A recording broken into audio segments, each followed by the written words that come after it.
Ladies and gentlemen, it's rock and roller Ryan Buckley here again over at Full Moon Con 2010 here in Nashville, Tennessee. And I'm sitting here with, of course, Doug Bradley from the Hellraiser movies and whatnot. He played Pinhead for many, many years. So, Doug, how do you like the convention so far? So far, so good. Excellent. Anything in particular that's got your eye at this one? The blackout was good. if the blackout can be said to catch your eye, well, that was exciting. Or take away from it. Yes. So someone said there's another storm blowing in that's bigger than the one that we just had. Oh, great. So, well, we'll see what happens. But it's a first for me, so I'm signing autographs by iPod. I was using my iPhone. I'm holding it here so I could see what I was signing. So, I mean, make this con memorable at the very least. Oh, yes, it will. Yeah, indeed. So, I heard that you have a book that came out recently talking about masks and everything. Well, it's a few years ago. Oh, really? Yeah. What's it all about? Well, I am. In fact, it was first published over 10 years ago. Oh, wow. And then I updated it, and it was republished a few years ago. It's not really. It's not an autobiography. There's some autobiographical material in there.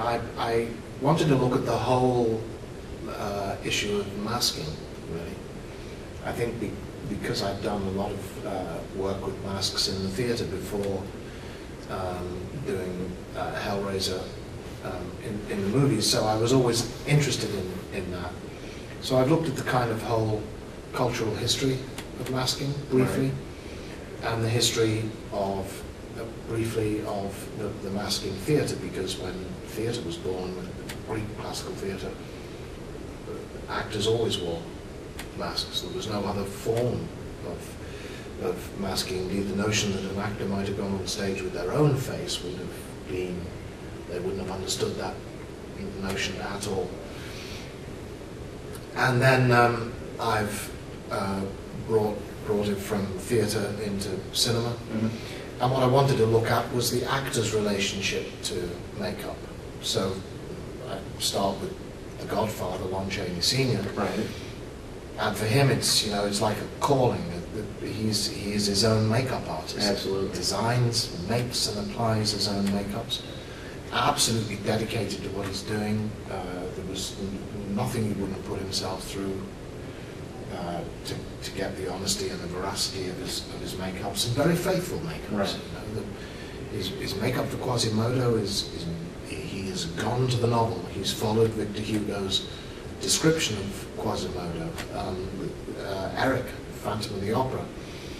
He's gone to Gaston Leroux's novel. He's followed very closely how Leroux describes the character, which is basically as having a death's head. You're right. And you look at Chaney's makeup, and he's trying to turn his own face into a skull as far as he can. And I've compared that in a way with somebody like Charles Lawton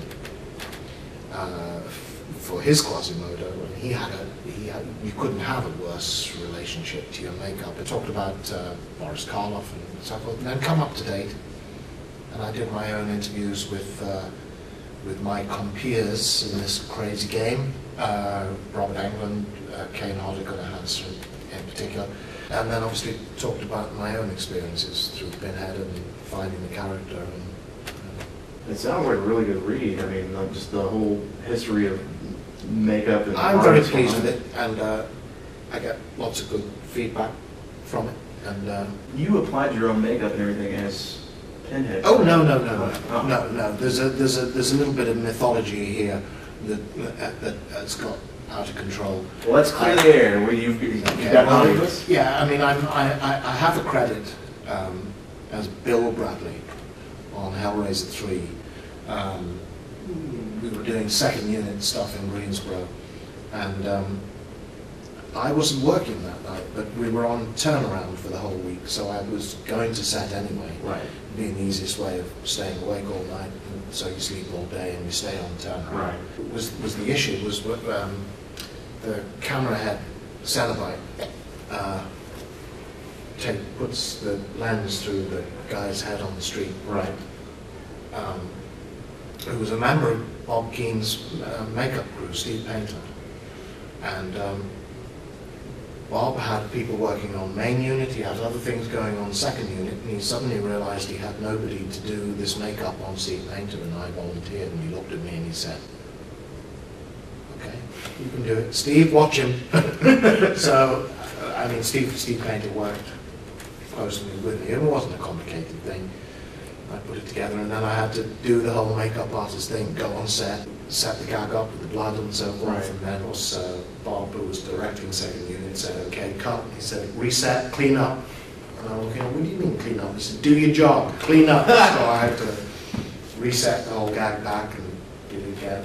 I did remove my own makeup, only because it's a very precise thing, because the thing's glued to your head, and it sticks to me like a second skin. Right. You have to be careful how you're removing it, because if you pull it too hard, you're going to pull your skin. I said, you know, let me do this myself, because I really hated having the makeup taken off. That's a bizarre thing to say. Most people make having the makeup put on a big issue. But I could handle that, but I used to feel ill with the whole process of having the makeup taken off. You know, you're tired, and you've got this thing hanging off your eyebrows, and you're watching this bedraggled face appearing from underneath the Pinhead makeup. They were the moments when I'd be saying, you know, why me, Lord? I think there's a bit of a mythology that's grown up that I applied my own makeup. No, it's way too complicated for me. Well, there you have it, folks. You got the real story now.